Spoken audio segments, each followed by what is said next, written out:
Bonsoir et bienvenue dans cette vidéo où je vais vous présenter un exemple d'évaluation pour les premières années collège, premier semestre. Je dédie cette vidéo à tous mes adorables élèves qui sont vraiment super, que j'aime beaucoup. Et pour Benoussa Chtiwi et Yassine Hajri, vous étiez absents, donc essayez de suivre ces exercices avec, attention. D'accord ? Allez, c'est parti. Cet exercice va faire appel au raisonnement scientifique et argumentation. Une levure, ça ne bouge pas et ça ne se voit pas. Et pourtant, le professeur de SVT nous dit que c'est vivant. À partir des documents proposés, documents 1, 2 et 3, propose des arguments te permettant de convaincre tes camarades que la levure est un être vivant et que c'est un micro-organisme unicellulaire. Construis ta réponse sous forme d'un texte. Alors, avant de commencer cet exercice, vous devez absolument comprendre ce qu'on vous demande. Alors, qu'est-ce qu'on vous demande en fait? À partir des documents proposés, qu'est-ce que cela veut dire? Ça veut dire exploiter les documents qu'on vous donne, tirer des informations pertinentes à partir des documents qu'on vous donne. Donc, qu'est-ce qu'on vous demande au juste? De montrer que la levure est un être vivant et que c'est un micro-organisme et que la levure est unicellulaire. Voilà ce que vous devez prouver à vos camarades. D'accord? Et bien sûr, la réponse doit être construite sous forme d'un texte qui est bien rédigé.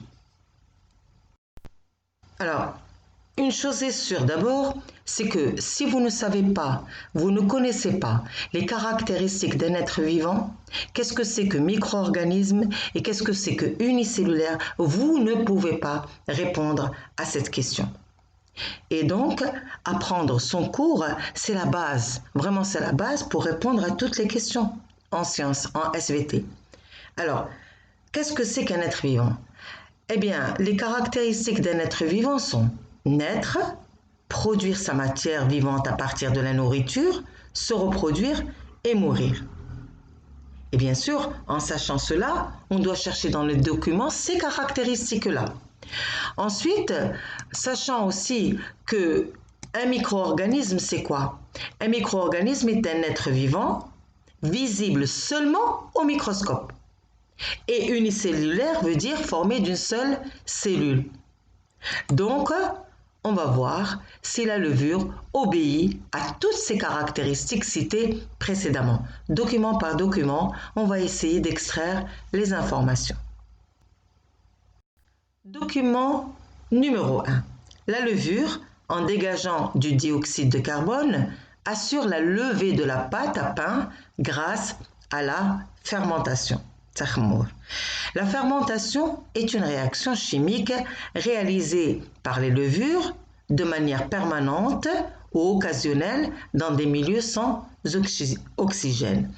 La température idéale de fermentation est de 35 degrés à 40 degrés.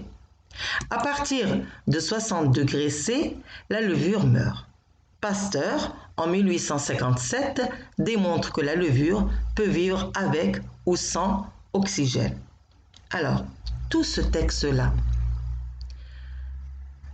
est-ce qu'il montre que la levure est un être vivant? Est-ce qu'elle possède ces caractéristiques d'un être vivant? Est-ce que c'est un micro-organisme? Est-ce qu'il y a le mot unicellulaire?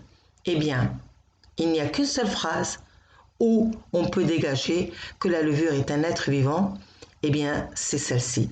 À partir de 60 degrés C, la levure meurt. Or, mourir est une caractéristique du vivant. Donc, d'après le document 1, la levure meurt à partir de 60 degrés C et mourir est une caractéristique du vivant. Observons maintenant le document numéro 2. Le bourgeonnement des levures et photographie d'une cellule de levure en bourgeonnement vue au microscope électronique. Bon, on ne sait pas ce que c'est que bourgeon, On ne sait pas le bourgeonnement, mais on va regarder le document. Et le document, la photo, nous montre une levure avec une excroissance, une petite boule sur la levure.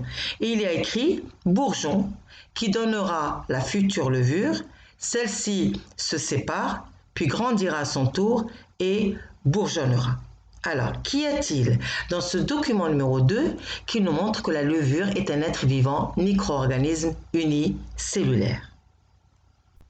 Alors déjà, le titre, il nous dit que le document 2, eh bien, il nous montre une photographie d'une seule cellule de levure, vue au microscope électronique.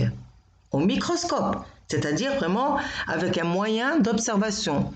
Et donc ceci prouve que la levure est un micro-organisme formé d'une seule cellule, donc unicellulaire. Maintenant, vraiment, observons le document. Il y a écrit bourgeon.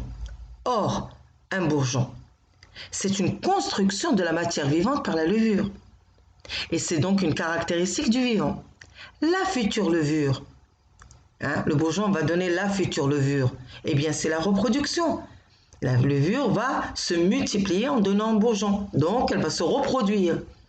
Grandira, la même chose. C'est une construction de la matière vivante. Et bourgeonner, donc, ça veut dire se multiplier.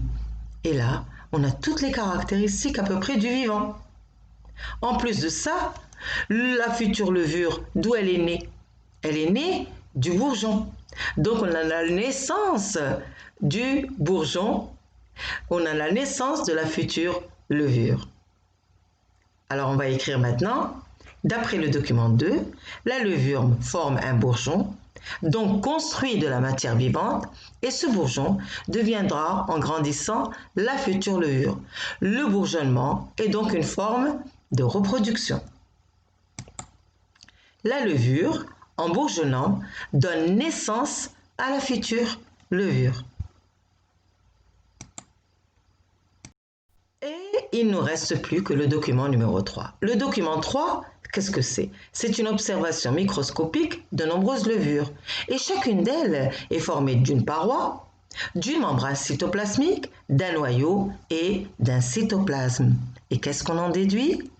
Eh bien, on en déduit que la levure est une cellule microscopique. Donc là, on vient de prouver que la levure est un micro-organisme formé d'une seule cellule. On passe donc à la conclusion. La levure est bien un être vivant, microscopique, donc un micro-organisme. Et elle est formée d'une seule cellule, donc unicellulaire. Vous voyez, c'était pas sorcier, c'était pas terrible. Allez, on passe maintenant à un QCM, c'est-à-dire à la restitution des connaissances, mais basée sur un document. Alors, dans l'exercice suivant, il faut extraire des informations à partir d'un document.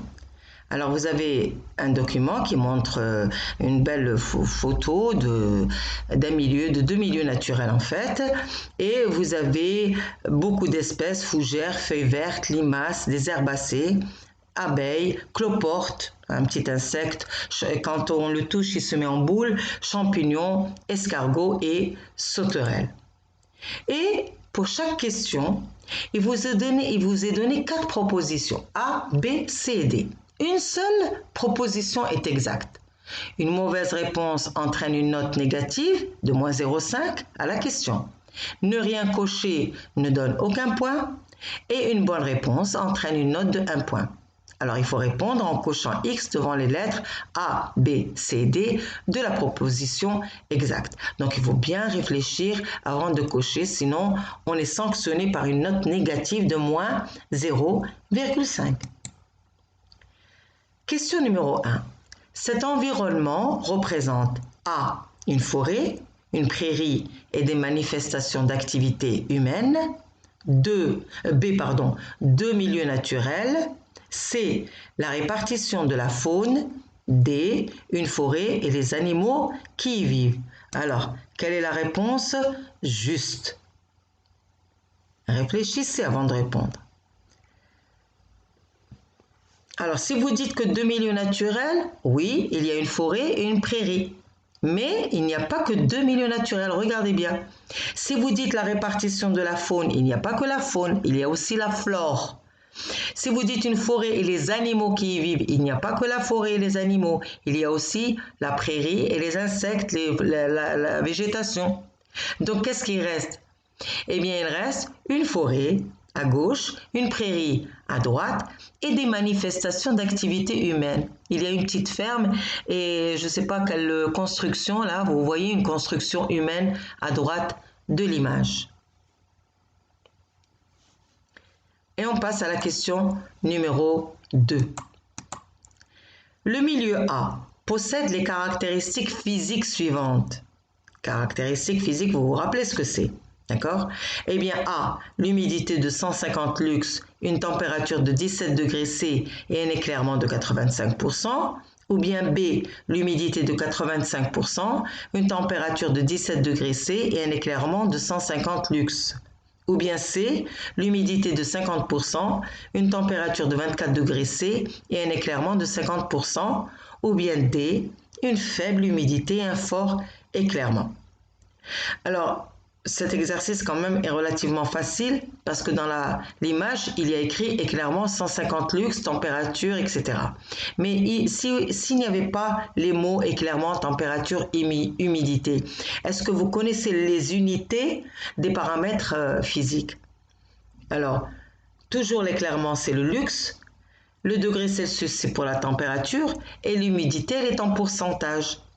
Et 85% d'humidité, qu'est-ce que cela veut dire? Cela veut dire qu'on a 85 millilitres d'eau sur 100 millilitres d'air sec. Je répète, 85% veut dire 85 millilitres d'eau sur 100 millilitres d'air sec.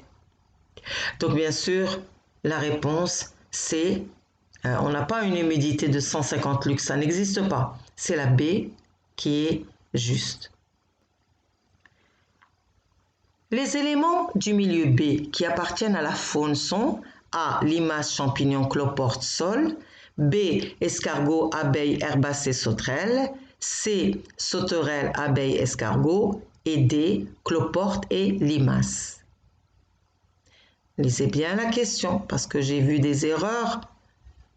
Oui, j'en ai vu des erreurs. Eh bien, la réponse est, la plupart me disent, la réponse c'est la B, parce que à droite, ils voient un escargot, ils voient un herbacé, une sauterelle et une abeille. Et donc, ils se disent c'est la B. Mais la question c'est les éléments du milieu B qui appartiennent à la faune, et non pas à la faune et à la flore, donc à la faune seulement. Donc la réponse qui est juste c'est C. On a sauterelle, abeille, escargot.